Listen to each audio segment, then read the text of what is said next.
안녕하세요, 시청자 여러분. CJB 교양 강좌의 MC 전준호입니다. 삶의 깊이를 더하고 시야를 넓히는 CJB 교양 강좌. 오늘 도시건축 2부에서는 도시 우리 삶을 담는 거대한 건축이라는 주제로 공간이 모여 어떻게 우리의 문화와 공동체를 형성하는지 정균영 작가님과 함께 살펴보겠습니다. 작가님!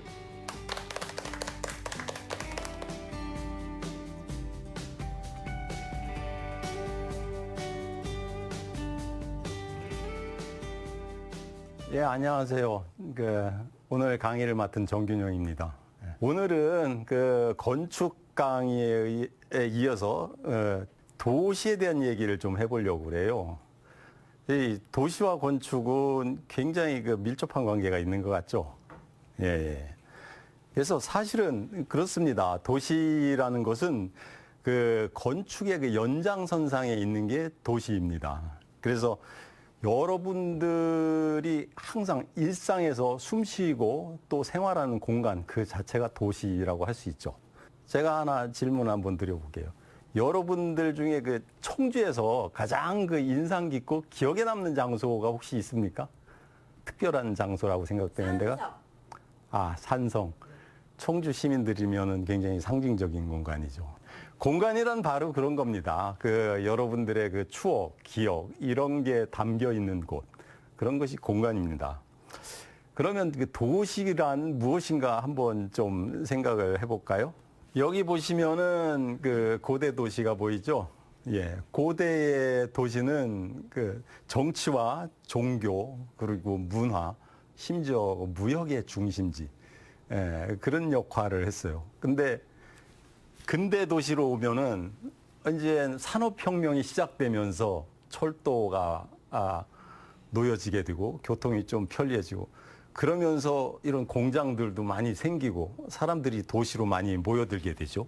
예. 그래서 도시가 굉장히 예전 농경 사회와는 달리 생산 기능과 주거 기능이 복합적으로 이렇게 섞이면서 훨씬 더 복잡해졌죠. 인구도 많이 모이게 되고요. 그리고 현대 도시로 오면은 어떻습니까? 정보통신 기술과 첨단 기술들이 여기에 더해져서 굉장히 도시가 보면은 고밀화되고 한층 더 복잡해졌죠. 현대 도시는 굉장히 다문화적인 성격을 갖게 되고 다양한 사람들이 몰려 살다 보니까 굉장히 다양한 모습들로 도시의 모습을 나타냅니다. 반면에 또 어느 도시나 다 쉽게 갈 수 있고 이동이 편리하니까 각 도시들이, 대도시들이 거의 비슷비슷한 모습을 또 나타내고 있기도 합니다. 이런 도시들은 예나 지금이나 공통점이 있어요.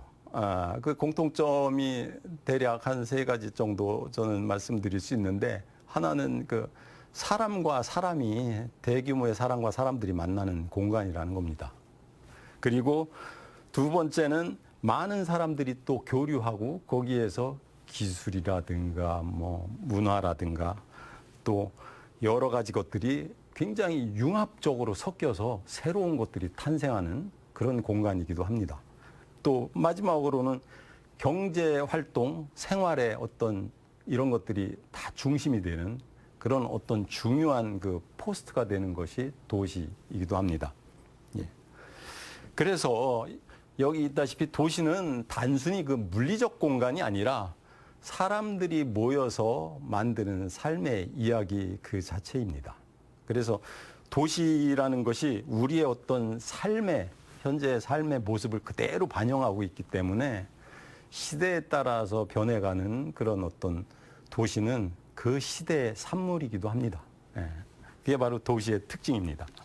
그러면 저희가 지난 시간에 건축에 대한 이야기를 했으니까 이 건축과 도시가 과연 어떻게 관계를 맺고 있는지, 사실은 도시라는 것은 이 건축적인 어떤 공간들이 조합이 되고 연결되고 확장된 게 이게 도시입니다. 예.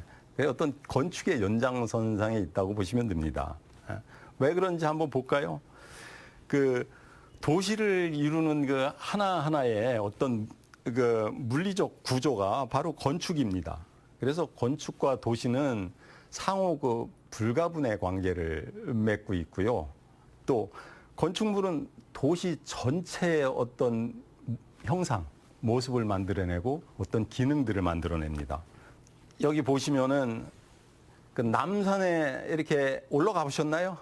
예, 남산 구경 많이 해보셨죠? 쭉 내려다 보면은 크고 작은 어떤 수많은 빌딩들이 그 스카이라인이라고 그러죠. 스카이라인을 만듭니다. 그래서 이런 스카이라인을 통해서 서울이라는 그런 어떤 외형적인 이미지를 형성을 합니다. 이 건축물들 하나하나가 다 모여서. 그리고 그 이게 인사동 골목이거든요.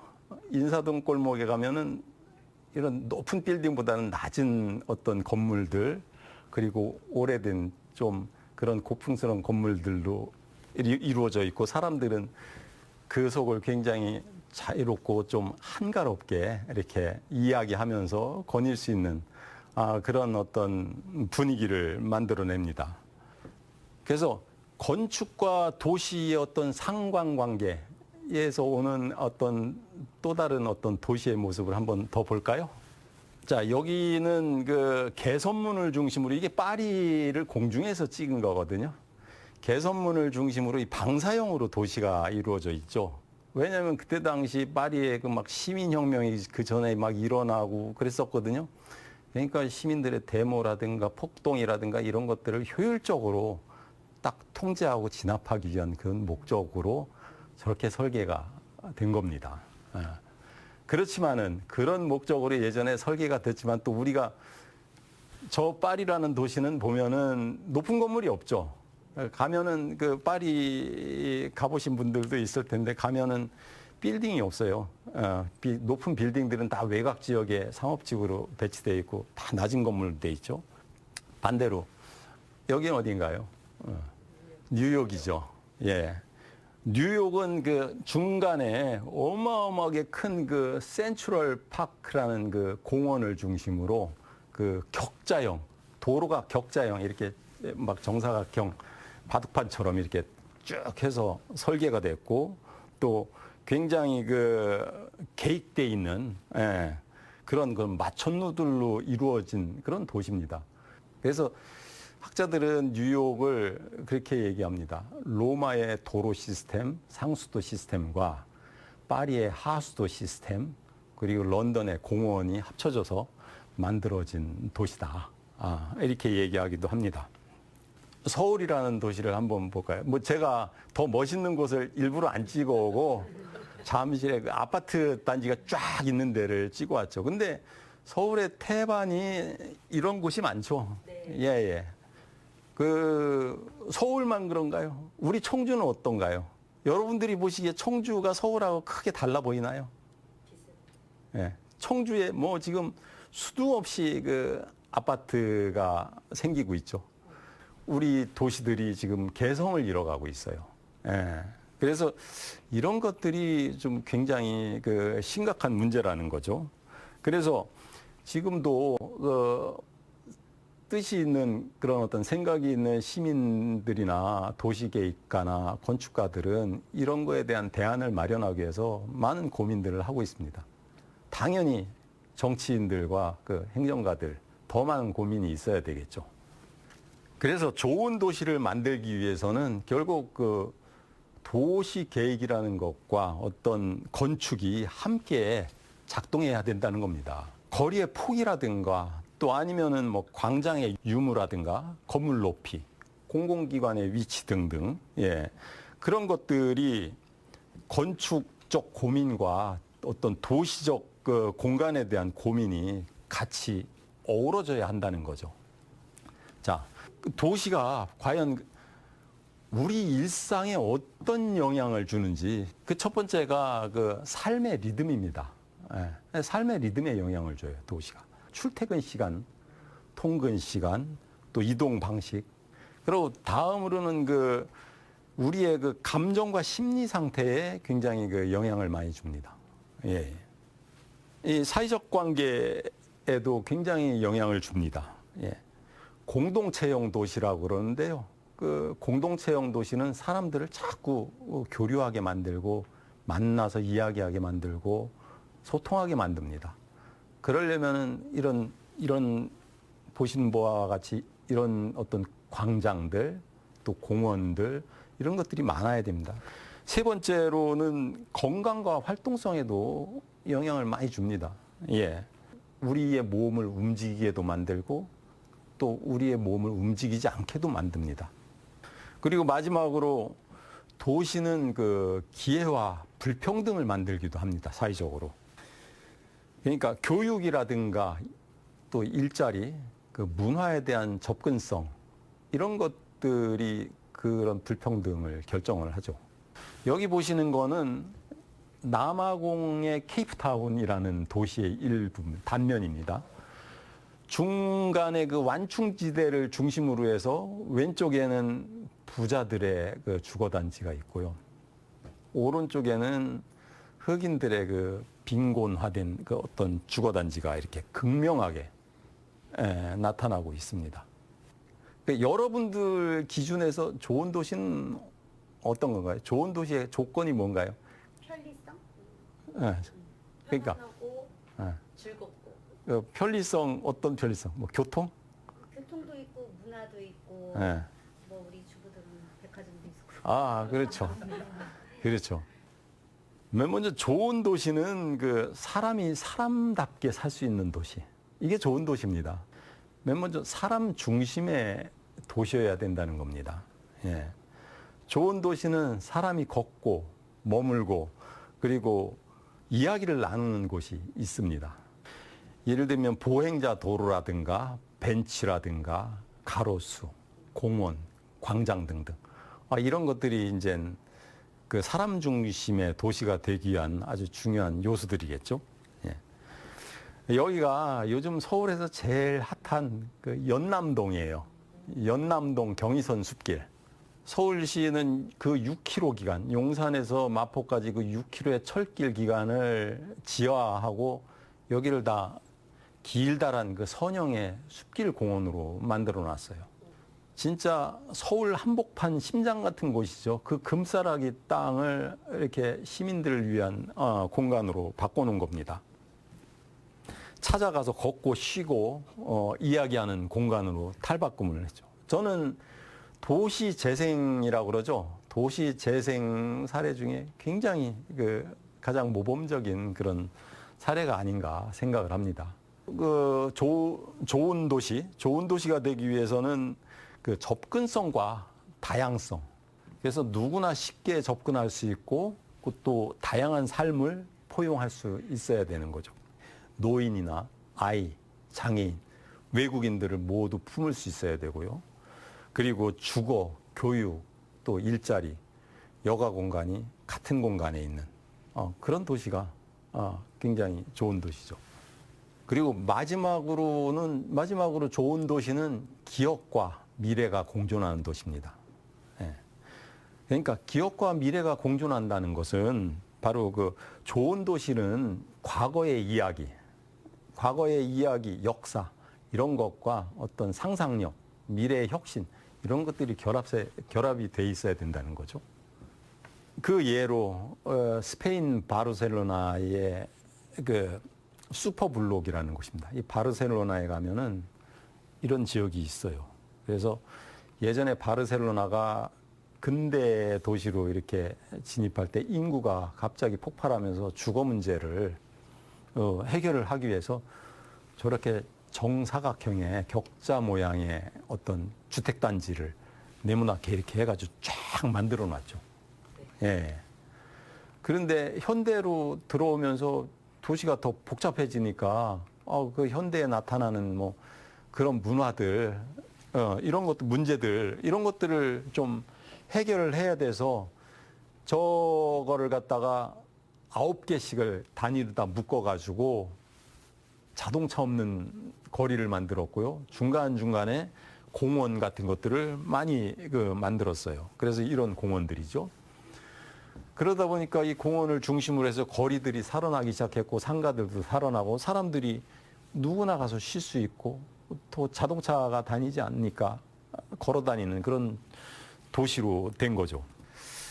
그래서 이처럼 그 도시라는 거는 바로 그 시간이 쌓인 장소이기 때문에 오래된 곳을 개발할 때도 지우고 새로 짓기보다는 어떤 이어가면서 갱신하는 그런 도시가 좋은 도시라고 할 수 있습니다.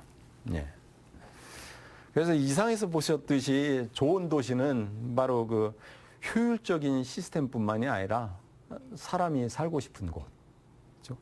그리고 기억이 머무는 곳, 또 사람이 사람을 만날 수 있는 그런 도시가 좋은 도시입니다.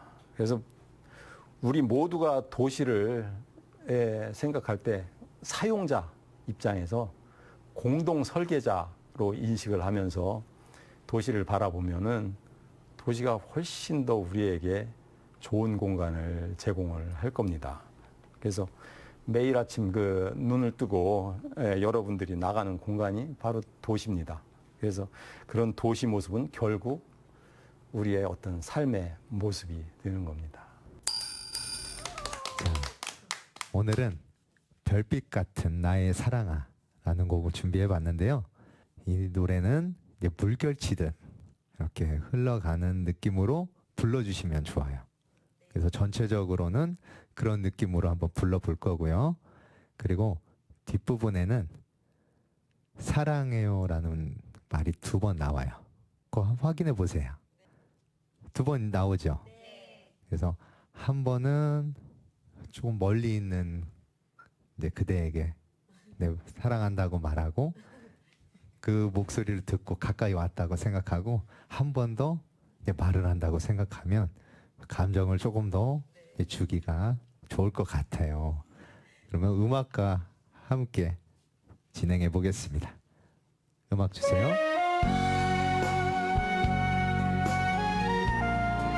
이렇게 리듬을 부드럽게 타는 거예요.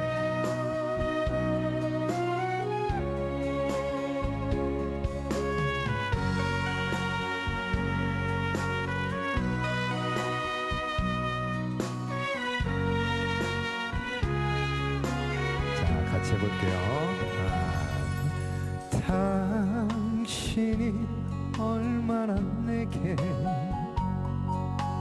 소중한 사람인지 세월이 흐르고 보니 이제 날 것 같아요. 당신이 얼마나 내게 필요한 사람인지 시간이 지나고 보니 이제 날 것 같아요.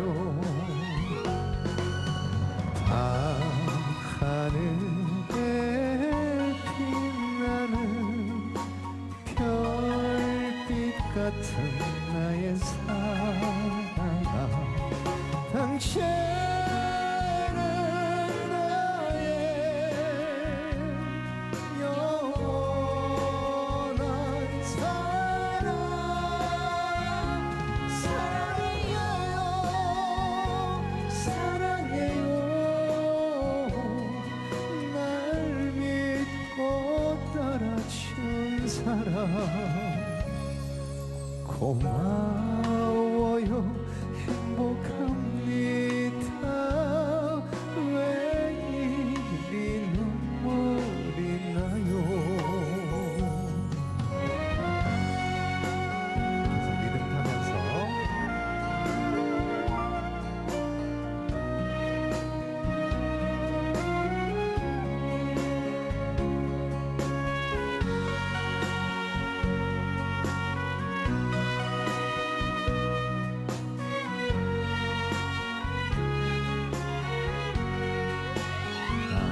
나를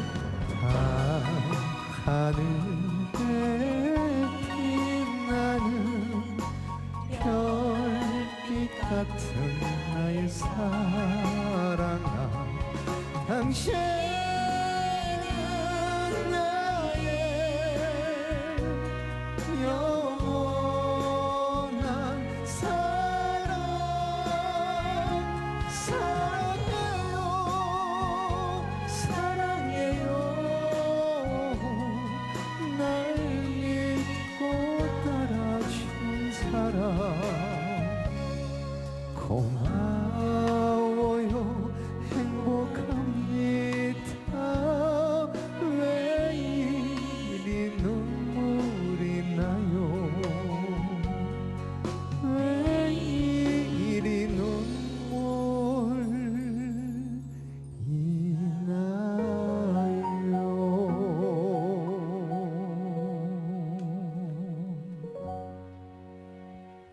잘하셨어요. 질문 받나요? 질문 있으신가요? 혹시? 아, 네.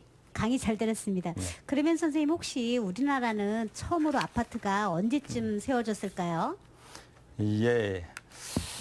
많은 분들이 이제 아파트에 많이 사시다 보니까 제일 궁금하신 것 같아요. 이 아파트가 도대체 언제부터 생겼을까? 아파트의 역사는 굉장히 오래됩니다. 그러니까 고대 로마 시대부터 아파트가 있었어요. 예. 그래서 그때 로마에는 주거단지가 이 세 가지가 있었어요. 예. 도무스라고 그러는 건데 그거는 뭐냐 하면은 그 부자들이 사는 단독주택이에요. 도심에서 사는. 예. 그리고 아파트에 해당하는 그 복합 주거단지 인슐라라는 게 있었습니다. 그게 바로 아파트의 그 원형 같은 거예요. 기원 같은 거예요. 그리고 이제 우리가 빌라 하잖아요. 그 빌라는 교회 지역의 어떤 부자들의 어떤 별장 같은 거, 그런 개념이었죠. 그러다가 근대 도시의 인구가 늘면서 아파트 형태가 있었고, 영국이나 미국을 중심으로 하다가 우리의 그 현대적인 아파트 개념, 현대적인 아파트 개념은 그 지난번 건축 시간에 배운 그 프랑스의 그 르꼴비지에라는 유명한 건축가가 유니테 다비타시옹이라고 처음으로 현대 개념의 아파트를 제시를 했어요. 졌어요. 그 2차 대전 후에 그 폭발적으로 늘어나는 그런 주거 문제를 해결하기 위해서. 그래 거기에는 우리의 그 아파트보다 훨씬 단순하지 않고 굉장히 다양한 그 아파트 평형이나 모형들이 그 한 동에 다 들어가 있었어요. 거기에 상업시설도 들어가고 유치원도 들어가고 뭐 그 안에서 다 할 수 있게 한 300몇 가구 정도. 그렇게 해서 그런 아파트 개념이 현대 아파트 개념으로 발전한 거고, 한국 같은 경우는 최초의 아파트가 일제강점기 때 일본인 건축가 도요타라는 건축가에 의해서 충정 아파트라고 37년인가 그때 지어진 게 있어요. 그 5층 규모로.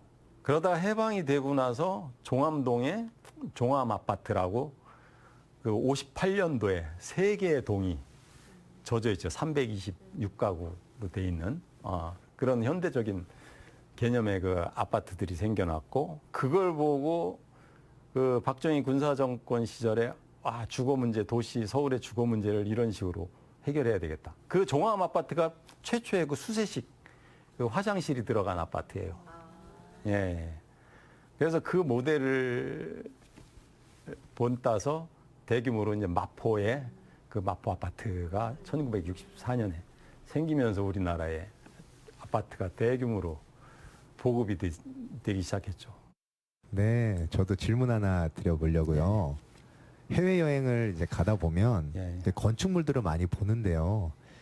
보통 유럽처럼 이제 오래된 건축이나 뭐 도시가 우리나라에는 많이 없는 것 같아서 그 이유를 좀 여쭤보고자 질문을 드렸습니다. 저도 사실 불만이 많아요. 이 해외여행 갈 때마다 우리 조상들은 왜 이런 건물들을 안 남겼지? 이거 여기까지 나와가지고 이런 건물 구경하게 해야 되나? 부럽더라고요. 근데 많은 분들이 다 그런 생각 하시잖아요. 근데 보면은 이제 그 옛날 고대나 뭐 문명이 교통이 발달하기 이전 시대에는 뭐 어떤 도시와 도시 간의 이동도 없었고 타 문화권이 어떻게 사는지도 몰랐고. 근데 결정적으로 건축 문화가 차이가 난 거는 기후 문제예요. 지리적인 문제하고 기후 문제. 그러니까 유럽의 어떤 지중해나 유럽 대륙의 기후는 굉장히 건조하고 또 추운 지방은 춥고 뭐 따뜻하지만 습기가 없고 건조하고, 우리나라는 사계절이 분명하면서 춥기도 하지만 습기가 많아요. 첫째. 근데 그 유럽 같은 경우는 추위를 맞고 뭔가 견고하게 벽을 쌓고 이런 건축을 해도 아무 상관이 없죠. 그렇게 할 수 있었던 데는 또 재료적으로도 거기는 돌이라든가 이런 석재, 건축 재료로서 석재가 풍부했었어요. 우리나라나 이쪽은 굉장히 나무라든가 소나무 종류라든가 이런 것들이 굉장히 풍부했었고, 그 재료적인 문제도 굉장히 크죠. 그래서 그들은 석재와 벽돌이라든가 심지어 뭐 석회석 같은 것들을 이용해서 쓰면 고대 지난번에 말씀드렸듯이 로마 시대에 이미 세멘트를 사용했다고 그랬잖아요. 예, 그런 재료들을 통해서 아치 기술을 이용해서 굉장히 탄탄한 벽 중심의 건축을 만들게 됐고, 우리는 나무나 어떤 이런 재료들을 통해서 기둥 중심의 건축을 만들다 보니까 당연히 그쪽이 더 많이 남아 있고, 예. 이게 가장 큰 그 이유라고 이렇게 알려져 있죠. 예. 자, 오늘 그 도시 이야기까지 해서 저희가 1부의 건축 이야기, 2부의 도시 이야기 다 이제 오늘 1, 2부 마무리를 했는데, 여러분들께서 어떻게 도시와 건축과 도시에 대한 이해가 조금이라도 되셨는지 모르겠습니다. 유용한 정보였어요. 예, 그래서 여러분들이 그 건축과 도시에 대한 이런 작은 이해만 있어도 훨씬 더 우리가 개선된 건축 문화, 또 우리 도시 문화 이런 것들을 만들어 갈 수 있다는 거를 말씀드리고 싶습니다. 감사합니다.